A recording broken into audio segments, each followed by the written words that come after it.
So I'm about to leave on tour to China and Japan on Monday. This is going to be with Sungazer. I decided for this run I wanted to change up my setup. I wanted to have a pedal board with a modeler on it and also my wireless unit and a volume pedal that would fit in my backpack.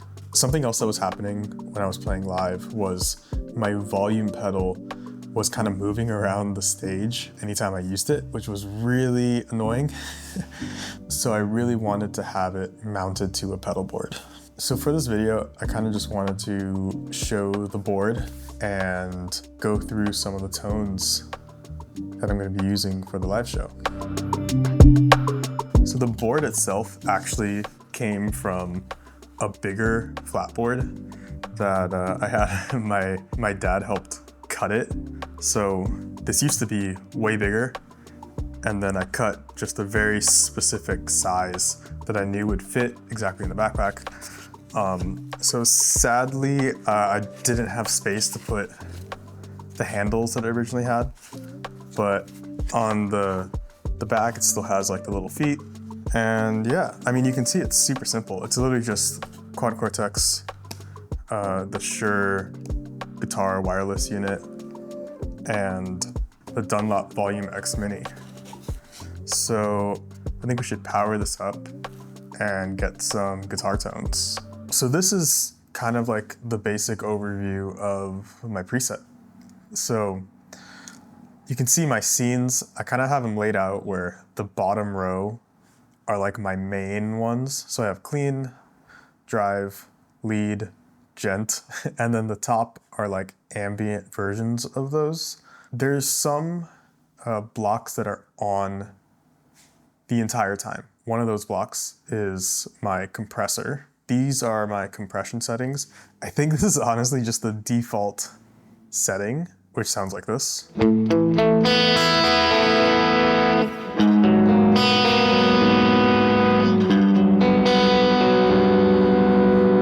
So if I turn that off,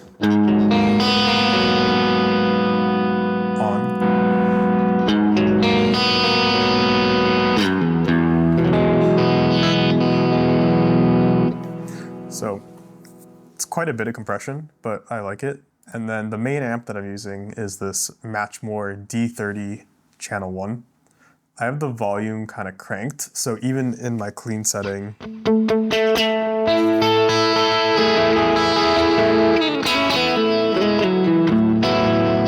there's still quite a bit of drive.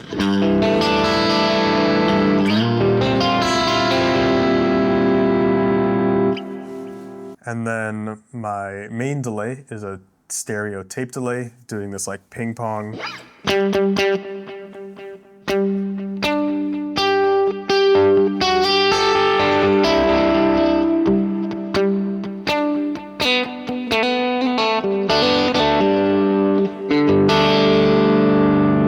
After that, I have my reverb, which is the Mindhall, which is modeled after like a studio reverb. I can't remember the name of it, but it's a very popular studio reverb, and I really like the sound of it. After my reverb and delays, I have my cabinet, and I'm running the 212 Zilla Fatboy V30 because I just really like vintage 30s, and it's been my go-to style cab for a while now. So I'm used to it. I really like how it reacts.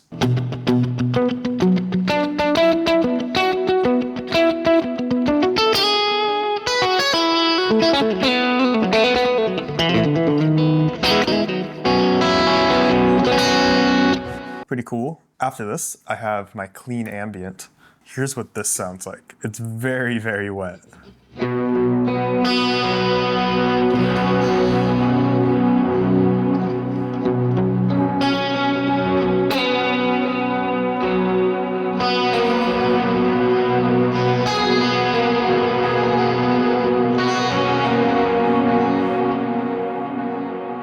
Pretty intense. I have this chorus set really intense because I really wanted that like super 80s affected sound. So then the next one is my drive. So if you look up here, when I go between my clean and my drive, the only difference is that it's turning on this overdrive. which is a Brit blues overdrive, which is modeled after a blues breaker. That's what this sounds like.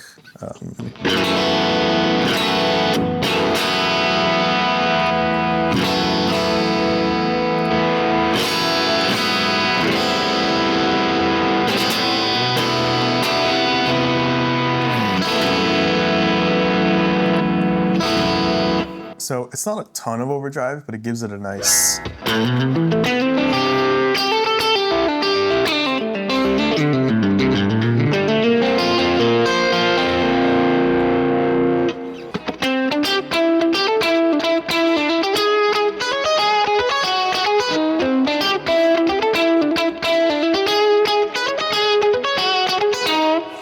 And then this ambient, this drive ambient is exactly the same as the clean ambient, except I turned off the chorus and this overdrive stays on.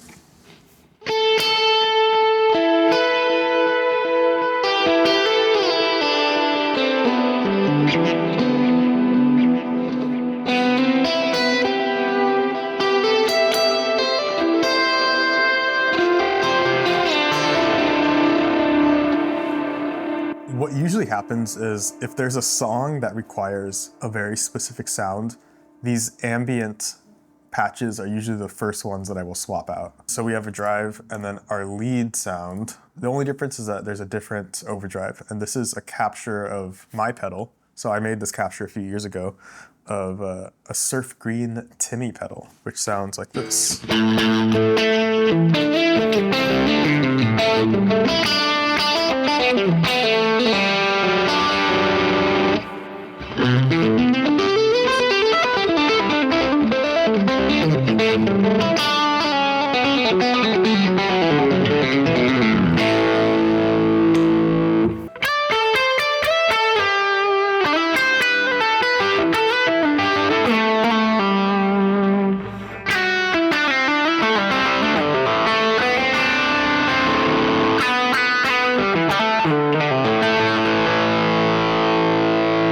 Pretty cool.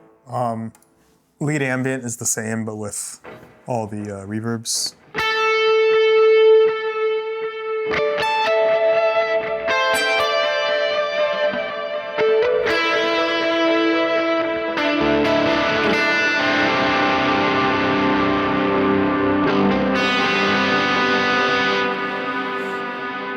And then this djent tone is quite a bit different. So here I'm switching amps to the Freeman 100 lead, which is like a Friedman HBE.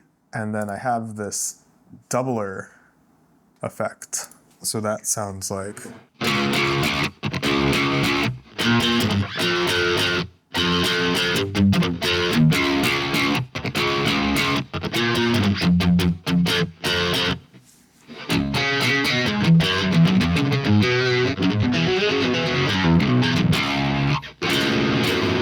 So it sounds pretty good, and it's not super heavy. So if I wanted more gain, I could boost the gain here, add an overdrive. But as my default state, not a lot of gain. And my last tone is going to be this swell tone. I went back to this Matchmore D30 chorus, and then all these delays and reverbs are on, and then this one, which is a shimmer to add some high-end kind of thing. And the mix is pretty hot, so.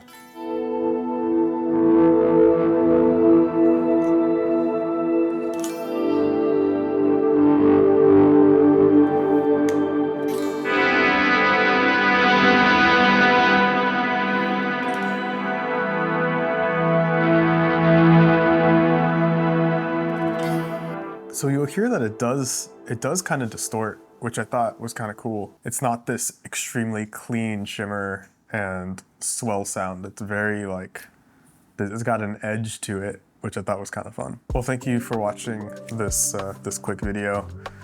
If you enjoyed it, be sure to leave a like and subscribe, all that good stuff. And if you're interested in hearing about my approach to playing guitar, I do have a channel membership where I have kind of like different guitar topic videos that are either suggested to me or just topics I'm interested in. And I'll make quick, kind of like unedited guitar videos. So if you want to hear about my approach to guitar, how I think about scales and chords and all that stuff, feel free to check out my channel membership. The link will be in the description.